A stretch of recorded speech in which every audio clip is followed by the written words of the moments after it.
als barris el que ens segueix preocupant, i ja portem força temps amb el mateix tema, imagino com a tota la societat, els desnonaments,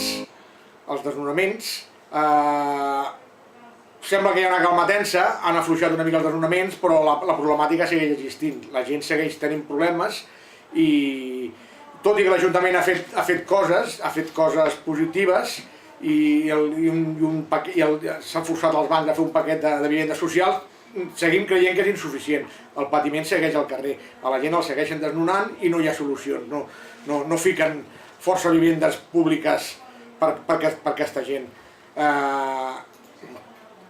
Un altre dels temes que ens preocupa és l'atur. L'atur, el tema de sanitat, el tema d'educació, com a associació de veïns i com a FAT, participem en totes les plataformes i tots els actes reivindicatius que es fan, total recolzament i total suport a tot aquest tema. I a nivell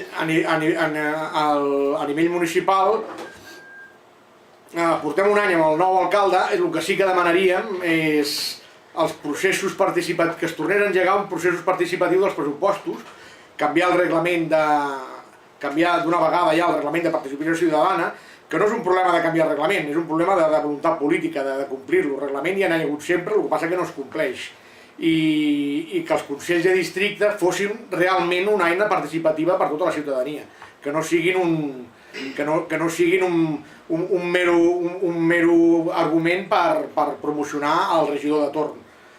Tindrien que ser realment una bona eina de participació de les entitats de la ciutat i de tots els que volen participar. Aquest tema jo crec que s'ha de millorar.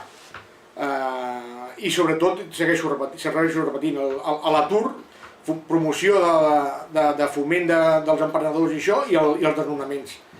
Tot i que l'Ajuntament ha fet coses positives, com l'oficina d'intermediació i tot això, el que està fent la feina aquí és la PAT, és la plataforma d'afectats de la hipoteca. I el patiment segueix, i els bancs no es prenen mesures per collar els bancs. Les mesures que s'han pres aquí a l'Ajuntament jo crec que és més per cara a la galeria, el titular del diari, que realment solucions per la ciutadania.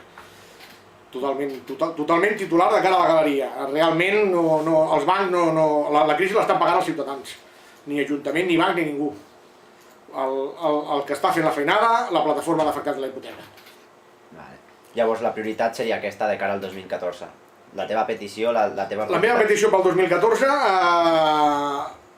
reglament de participació ciutadana, desnonaments i mesures contra l'atur. L'atur juvenil, els de majors de 55 anys, tot. Les tres mesures clau serien aquestes.